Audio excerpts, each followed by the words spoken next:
अब यहाँ गर्ग संहिता और ब्रह्म वैवर्त पुराण के अनुसार ठाकुर जी के विवाह का सूक्ष्म वर्णन है। किशोरी जी ने तुरंत ठाकुर जी को हाथ पकड़ो और जैसे ही ठाकुर जी को हाथ पकड़ो अचानक से ऋतुएं बदलने लगी, सुंदर ऋतु प्रकट हो गई। संध्या का समय हो गया, यही समय जो अभी हो रहा है, इसको गौधूली समय कहते हैं। गौधूली बेला हुई, यमुना के तट पर शामा शाम दोनों प्रकट हो गए। असंख्य नाव यमुना जी में प्रकट हो गई। उन नावों में दो प्रकार की सखियां, अब अभी तक जो लीला चल रही थी वो कुंज में चल रही थी, अब निकुंज में है। कुंज, निकुंज, निवृत्त, निकुंज, ये तीन हैं, ध्यान से सुनिएगा।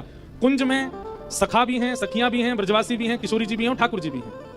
लेकिन निकुंज में केवल सखियां हैं, किशोरी जी हैं और ठाकुर जी हैं, और कोई नहीं है, कोई ब्रजवासी नहीं, कोई सखा नहीं। लेकिन निवृत्त निकुंज में केवल श्यामा श्याम और ये जिसको चाहें वो हैं, और कोई नहीं है। तो अब तक निकुंज की लीला सुन, अब निवृत्त निकुंज में प्रवेश हो गया। और निवृत्त निकुंज में सामान्य ही कथा है, लेकिन एक बड़ी अच्छी बात है ठाकुर जी के विवाह की। यमुना में असंख्य नाव और उन नावों में असंख्य सखियां प्रकट हो गईं। और कैसी सखियां? कुछ तो हैं गौर सखियां, गोरी सखियां, और कुछ हैं श्याम सखियां। श्यामा सखियां और गौर सखियां प्रकट हुई। गौर सखियां तो सब किशोरी जी के पक्ष में चली गईं और श्यामा सखियां सब ठाकुर जी के पक्ष में आ गईं। इतने में ही दिव्य सुंदर मंडप प्रकट हो गया।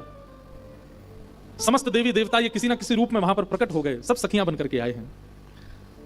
विवाह के लिए दो चौकी प्रस्तुत की गई, सुंदर श्रृंगार किया गया, अद्भुत पोशाक धारण कराई दोनों युगल सरकार को।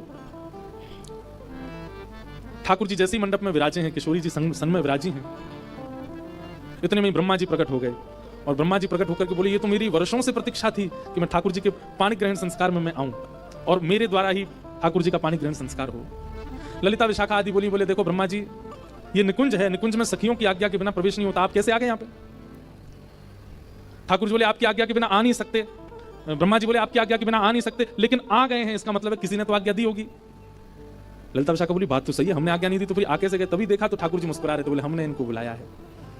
ललिता जी बोली तुमने काय को बुलाया? बोले हमें यूं ही कि अच्छो पुरोहित आवे तो ऐसो ब्याह करा के जाएगा कि जीवन भर की गांठ बंदी रहेगी, कभी खुलेगी नहीं। अच्छे पुरोहित से ब्याह हो जाए, अच्छे वेद मंत्र पाठी अगर ब्याह पढ़ाने आए तो निश्चित है कि ब्याह पर उसका भी प्रभाव होता है।